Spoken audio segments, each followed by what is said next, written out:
Hello बच्चों, welcome back to our channel. तो compound microscope की वीडियो का वेट खत्म हो गया है, तो आज समझ आ जाएगा सब लोगों को ना। टेंशन मत लेना, बिल्कुल तुम लोगों से भी कह रहा हूँ, अगर यहाँ समझ ना आए तो एक बार वीडियो देख लेना, घर जाके सबको क्लियर हो जाएगा। तो कंपाउंड माइक्रोस्कोप की बात करूँ तो जब बहुत छोटी छोटी चीज़ों को बहुत बड़ा करके देखना है ना, तो कंपाउंड माइक्रोस्कोप का यूज़ करना अपन लोगों को। सिंपल माइक्रोस्कोप का बड़ा भाई है ये। सिंपल माइक्रोस्कोप पुरानी वीडियो में मैं बता चुका हूँ, डिस्क्रिप्शन में लिंक भी है उसका, जिसने नहीं देखी आप लोग वहाँ से देखिए। तो सिंपल माइक्रोस्कोप की बात करें तो यार वो भी चीज़ों को जूम करके दिखा रहा है, कंपाउंड माइक्रोस्कोप भी जूम करके दिखा रहा है, तो ये तो बड़ा दिक्कत हो गया ना। तो यूज़ किसका करना है? तो जब थोड़ा बहुत जूम करना है, यानी 9 से 10 गुना तक, यानी 9 to 10 टाइम्स तक जूमिंग चाहिए, we have to use the simple microscope. बहुत खतरनाक लेवल की जूमिंग चाहिए, इस बिल्डिंग से देखना है, सामने वाली बिल्डिंग में नहीं भाई, उसके लिए वो अलग चीज़ है।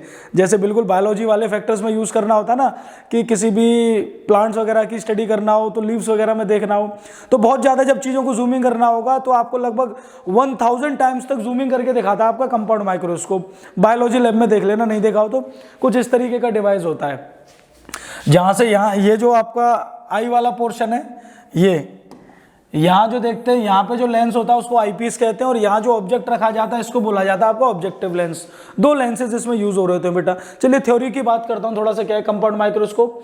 अ compound microscope is an optical device used to see magnified images of tiny objects. छोटे ऑब्जेक्ट्स को है ना, अभी मैंने इसलिए मना कर दिया था, बिल्डिंग वगैरह में ये काम नहीं करता, ये टिनी ऑब्जेक्ट्स को देखने के लिए काम आता है। बहुत छोटी छोटी, जैसे आपके जितने भी ये बैक्टीरियाज वगैरह होते हैं उनकी स्टडी में इसका काम आता है। तो टिनी ऑब्जेक्ट्स हैं, जैसे चींटी को भी आप थोड़ा सा बड़ा करके देख सकते हो, चींटा देखने लगेगा आपको।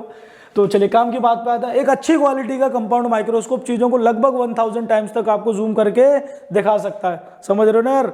हाँ, तो सब लोगों को ही बता रहा हूँ। It consist of 2 convex lenses. काम की बात, सिंपल माइक्रोस्कोप से क्या फर्क है? सिंपल माइक्रोस्कोप से ये फर्क है, इसमें यहाँ 2 लेंसेज यूज हो रहे होते हैं, वहाँ सिंगल लेंस से काम चल रहा था। दोनों ही कॉन्वेक्स लेंसेज यूज हो रहे थे और एक स्लाइडिंग ट्यूब पे लगाए जाते हैं। एक इस तरीके की स्लाइडिंग ट्यूब होती है, जिसमें एक तरफ लेंस जो होता है उसको आईपीस बोला जाता है, और दूसरा जो लेंस होता है उसको आपका ऑब्जेक्टिव लेंस बोला जाता है। It consist of 2 convex lenses arranged coaxially at the ends of the sliding metal tube. Sliding metal tube के एंड पे लगा दिए जाते हैं। नोट में देखना यार एक काम की बात, सिंपल माइक्रोस्कोप में 2 मैग्निफिकेशंस निकाले थे अपन लोगों ने। एक तो मैग्निफिकेशन इक्वल टू 1 + d/f, यानी आपका मैक्सिमम मैग्निफिकेशन जो निकल के आ रहा था, और एक इन्फिनिटी के केस में ये आ रहा था। तो सवाल उठता है यार इसी को क्यों ना यूज कर लें, फोकल लेंथ को डिक्रीज कर दो भाई। फोकल लेंथ डिनोमिनेटर में आ रहा है ना भाई, मैग्निफिकेशन का फॉर्मूला ये बन रहा है, m = 1 + d/f, और एक m = d/f। ये फोकल लेंथ को डिक्रीज करने लग जाओ, मैग्निफिकेशन बढ़ता जाएगा, है ना। तो कंपाउंड माइक्रोस्कोप तक तो जाना ही नहीं पड़ेगा। तो बेटा इतना आसान नहीं है, फोकल लेंथ किसी भी लेंस की एक लिमिट तक आप कम कर सकते हो, है ना। तो ये भी करके देखा होगा अपन लोगों ने, करके देखा। तो फोकल लेंथ जब डिक्रीज करके देखी तो हमें देखा कि मैग्निफिकेशन ज़्यादा हार्डली 9 to 10 टाइम्स तक इंप्रूव हो पा रहा था। उससे ज़्यादा मैग्निफिकेशन चाहिए तो हमें कंपाउंड माइक्रोस्कोप की ही ज़रूरत पड़ने वाली है। तो वही मैंने लिखा है कि m can be increased by decreasing f, but practically we can decrease f up to a certain limit. Practically f को एक सर्टेन लिमिट तक ही आप कम कर सकते हो, certain limit which can give magnification up to 9 times, जो कि magnification आपका 9 टाइम्स तक आपको या 10 टाइम्स तक भी लिखती है, कुछ भी कितना तक दे देगा। For further magnification we use compound microscope. अब भी मैग्नीफाई करना है तो भाई लोग कंपाउंड माइक्रोस्कोप की जरूरत पड़ने वाली है। अब इसमें देखो एक काम की बात मैंने क्या लिखी है, यह समझना। सिंपल कंपाउंड माइक्रोस्कोप का स्ट्रक्चर बनाओ तो कुछ इस तरीके का बनता है। इसका एक स्लाइडिंग मेटल ट्यूब होती है, इस स्लाइडिंग मेटल ट्यूब पे एक तो लेंस ये लगा होता है, ये भी कॉन्वेक्स लेंस है, और एक लेंस ये लगा रहता है। ये आपका है ऑब्जेक्टिव लेंस, यानी यहाँ पे ऑब्जेक्ट रखा जाएगा, यानी यहाँ पे कहीं ऑब्जेक्ट रखा जाएगा। और ऑब्जेक्ट रखने की भी एक कंडीशन है, इसका जो भी फोकस होगा इस फोकस से पीछे रखा जाएगा ऑब्जेक्ट, यानी जो ऑब्जेक्टिव लेंस आप यूज करोगे उसके फोकस से पीछे ऑब्जेक्ट को रखेंगे, और ये एक उल्टी इमेज बनाएगा इस तरफ, और ये उल्टी इमेज इसके लिए एज ऑब्जेक्ट काम करेगी, और ये फाइनली आपको एक और उल्टी इमेज बना के देगा, दैट इज इन्वर्टेड इमेज। तो लास्ट में इसका मैग्निफिकेशन माइनस आता है। तो इस थ्योरी में पढ़िए, यही सब लिखा हुआ मैंने। Object is placed beyond first focus of the objective lens. Objective lens के फोकस से पीछे रखा जाता है object which forms inverted image. उल्टी इमेज बना रहा होता है लेकिन मैग्नीफाइड होती है, बड़ी इमेज बन रही होती है। This image act as a virtual object for eyepiece lens. ये आईपीस है यार। अब ये जो इमेज है इसके लिए एज अ वर्चुअल ऑब्जेक्ट काम कर रही है। फॉर एग्जाम्पल यहाँ चींटी रखी है, चींटी की इमेज इसने यहाँ बड़ी करके तैयार कर दी, रियलिटी में यहाँ चींटी नहीं है, इसने इमेज बनाई और ये इमेज इसके लिए एज अ ऑब्जेक्ट काम कर रही है। समझ पा रहे हो यार? ठीक है। This virtual object lies between the, काम की बात, ये जो वर्चुअल ऑब्जेक्ट बनता है ना बेटा, इसकी एक मैंडेटरी कंडीशन ये कि इसका ऑप्टिकल सेंटर और इसका फोकस ऑफ आईपीस इनके बीच में ही बनना चाहिए ये, तभी आपका बढ़िया लेवल का जूमिंग मिलेगा, अदरवाइज नहीं मिल पाएगा। तो यही मैंने लिखा हुआ है, it forms virtual final image. ये थ्योरी आप देख लेना एक बार, स्क्रीनशॉट ले लो। अब आते हैं इसके प्रॉपर डेरिवेशन पे डायग्राम के साथ। स्क्रीनशॉट ले लिया यार, चलिए moving to the diagram and derivation. तो देखिए इसका स्ट्रक्चर बनाते हैं। डायग्राम थोड़ा सा देखना यार, मे भी गड़बड़ी हो जाए क्योंकि मेरे पास स्केल वगैरह नहीं है। तो यहाँ पे हम लोगों ने सबसे पहले, अगर मैं बात करूँ तो हमने एक स्लाइडिंग मेटल ट्यूब ले ली है, ये स्लाइडिंग मेटल ट्यूब है बेटा। यहाँ पे हमने सबसे पहले लिया एक ऑब्जेक्टिव लेंस। इस ऑब्जेक्टिव लेंस का जो भी ये फोकस रहा होगा, इस फोकस से पीछे हमने एक ऑब्जेक्ट रख लिया ए बी। ये इसकी क्या करेगा बेटा, एक इमेज बनाएगा। तो ये रे इसके फोकस से पास होगी कहीं से, तो ये इसके फोकस से पास हुई, फोकस ऑफ ऑब्जेक्टिव लेंस, ठीक है। यहां पे बेटा इसने इमेज बनाई है एक ए डैश बी डैश, ये इमेज बनाई इसने एक, ये इमेज बना दी ए डैश बी डैश। अब यहां पे हम लोग एक रखेंगे आईपीस लेंस, यहां हमारा आईपीस है, ये हमारा ऑब्जेक्टिव लेंस है बेटा, ऑब्जेक्टिव लेंस, ये हमारा ऑब्जेक्टिव लेंस है और ये हमारा आईपीस लेंस है, आईपीस, ठीक है। अब इसकी मैंडेटरी कंडीशन क्या थी, मैंने अभी बताई थी आपको, इसका फोकस कहीं यहां आना चाहिए, फोकस ऑफ आईपीस, और ये ऑप्टिकल सेंटर इसका ओ डैश। तो यहां से एक रे तो बेटा इस तरीके से इसके फोकस से निकलेगी, इसका जहां भी फोकस होगा, और एक रे इसके ऑप्टिकल सेंटर से निकलेगी। अच्छा, डायग्राम सही बनाने की एक ट्रिक बता रहा हूं आपको। पहली रे आप हमेशा यहां से निकालना ऑप्टिकल सेंटर से इसके, और दूसरी रे को डाइवर्ज करते हुए दिखाना, क्योंकि इस तरफ रेस डाइवर्जिंग होंगी तब इसका इमेजिनरी पार्ट कहीं इस तरफ मिल रहा होगा और यहाँ फाइनल इमेज कहीं बन रही होगी इसकी, ये कहीं इसकी फाइनल इमेज बन रही होगी, जूमिंग, ये इसकी फाइनल इमेज बन रही है, A double dash B double dash, ये इसकी फाइनल इमेज बन रही है ना। अब देखिए ध्यान से, इसमें नेमिंग कर लेते हैं। ये ऑब्जेक्ट है तो इसको बोल दो हाइट ऑफ ऑब्जेक्ट, और ऑब्जेक्ट कितनी दूरी पे होता है हमेशा, यू। तो ये ऑब्जेक्टिव लेंस है तो ये यू नॉट हो गया बेटा। ये जो इमेज बनी है, ये इमेज इसके लिए एज ऑब्जेक्ट काम कर रही है, तो ये दूरी हो जाएगी बेटा U E, U for eyepiece. बताइए, इसने जो इमेज ये बनाई थी तो ये इमेज दूरी क्या हो जाएगी, ये वी नॉट। ये बेटा सारी नेमिंग कर ली हम लोगों ने। अब आपको बहुत अच्छे से पता है कि मैग्निफिकेशन का फॉर्मूला क्या बनता था, magnification will be equals to beta upon alpha, where beta is angle subtended by final image, angle subtended by final image, और इसमें अल्फा क्या होता था, angle subtended by object placed at D, angle subtended bye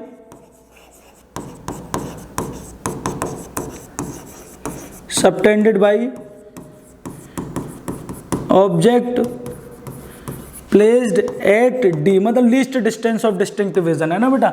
ये हमारे पास magnification का formula था, बीटा डिवाइडेड बाय अल्फा। अब देखिए फाइनल इमेज ये है तो बीटा तो हो जाएगा बेटा ये वाला एंगल, बीटा तो हो जाएगा ये वाला एंगल। अल्फा के लिए हमें अलग से ट्रायंगल बनाना पड़ेगा, तो अल्फा के लिए हम लोग इसका अलग से ट्रायंगल बना के दिखा देते हैं। ये अल्फा के लिए ट्रायंगल बनेगा, ये हाइट ऑफ ऑब्जेक्ट और ये डी दूरी पे हमारा ये अल्फा। अब टेन बीटा और टेन अल्फा निकाल लेते हैं इस वाले ट्रायंगल से, triangle A dash B dash और O dash, in triangle A dash B dash O dash. Tan beta क्या हो जाएगा बेटा, A dash B dash upon U E, A dash B dash upon U E, यही चीज beta के बराबर हो जाएगी बेटा, A dash B dash upon U E. अब देखो इसमें काम की चीज, ये जो ए डैश बी डैश आया यार, आप लोग भी सुनना, ये जो ए डैश बी डैश आया ये आपको हटाना पड़ेगा यहाँ से, इससे आपका काम नहीं बनने वाला। तो ए डैश बी डैश हटाने के लिए मैं क्या करने वाला हूँ, अच्छा एक और चीज जो मैं बताना भूल गया कि ये वाला जो लेंस है ना आपका, ये एज अ सिंपल माइक्रोस्कोप काम कर रहा होता है। मैंने अभी बताया था ना, ये सिंपल माइक्रोस्कोप का बड़ा भाई है, तो ये वाला लेंस आपका सिंपल माइक्रोस्कोप की तरह काम करता है बिल्कुल, इसका मैग्निफिकेशन भी वही निकल के आता है ना। चलिए अब काम की बात पे आते हैं। तो इस वाले ट्राइंगल में हम लोग यानी मैग्निफिकेशन फॉर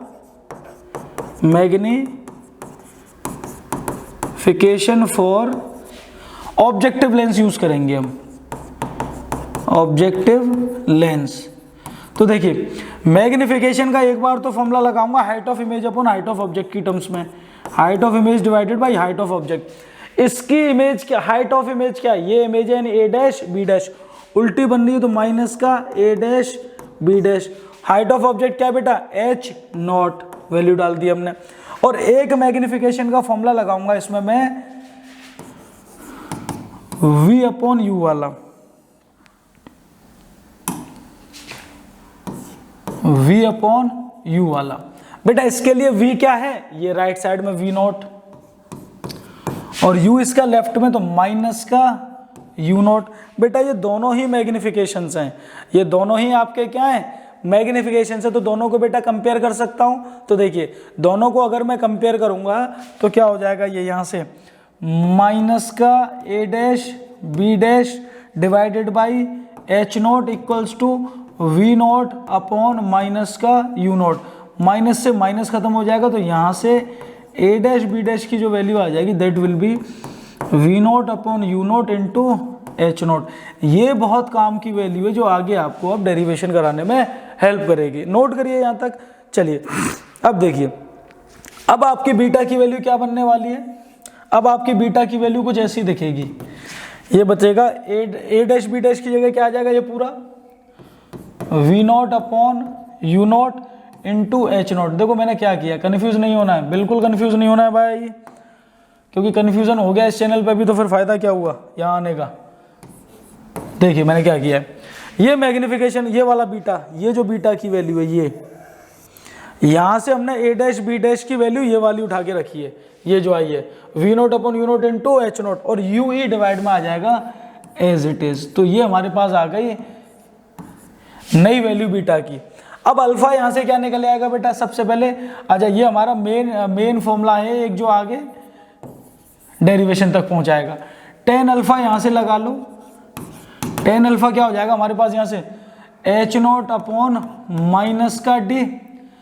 अब ये अल्फा भी तो यही हो जाएगा एच नोट अपॉन माइनस का डी, ये हो गया आपके पास अल्फा, ये आपके पास बेटा अल्फा हो गया।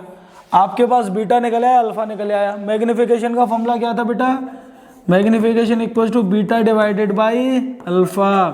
तो मैग्निफिकेशन हो जाएगा बीटा की जगह पे V nought upon U nought और साथ में H nought upon U E, और मल्टीप्लाई में उल्टा होके क्या आ जाएगा H nought divided by minus का डी एच नोट से कुछ गड़बड़ किया जाए, अरे उल्टा होगा ना यार, मैं भी ना क्या कर रहा हूँ, ये हो जाएगा माइनस का डी अपॉन एच नोट से एच नोट गया, then magnification will be equals to V nought upon U nought, और इनटू में जब माइनस आगे पहुंचा रहा हूँ, ये मैं माइनस मैंने आगे पहुंचा दिया, इनटू में बेटा ये डी अपॉन यू ई। बताइए यहाँ तक कोई परेशानी, कोई भी परेशानी हो यहाँ तक आपको? चलिए अगर नहीं है तो आगे बढ़ते हैं। अब इसमें यार अगर आप एक चीज़ देख पा रहे होंगे तो इसमें आपको एक चीज़ समझ आ रही होगी, ये V nought upon U nought तो मैग्निफिकेशन ऑब्जेक्टिव लेंस का बन रहा है, और ये डी अपॉन यू मैग्निफिकेशन का बन रहा है आई पीस का। वही तो मैंने बताया था, ये एज अ सिंपल माइक्रोस्कोप काम करता है आई पीस वाला पोर्शन। तो यही मैग्निफिकेशन अब आपका क्या बन जाएगा, magnification will be equals to minus का एम नोट इंटू माइनस का ये एम ई।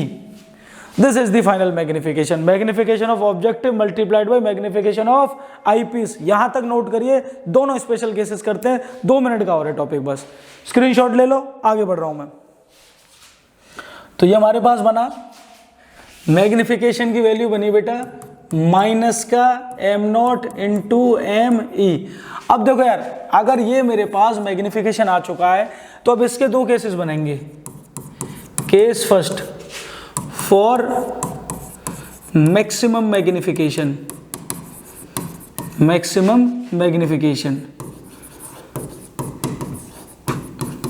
तो मैक्सिमम मैग्निफिकेशन में सिंपल माइक्रोस्कोप का मैग्निफिकेशन कुछ याद है कि क्या आता था, 1 प्लस डी अपॉन एफ। बिल्कुल सही बेटा, ये वैल्यू एज इट इज डाल देंगे।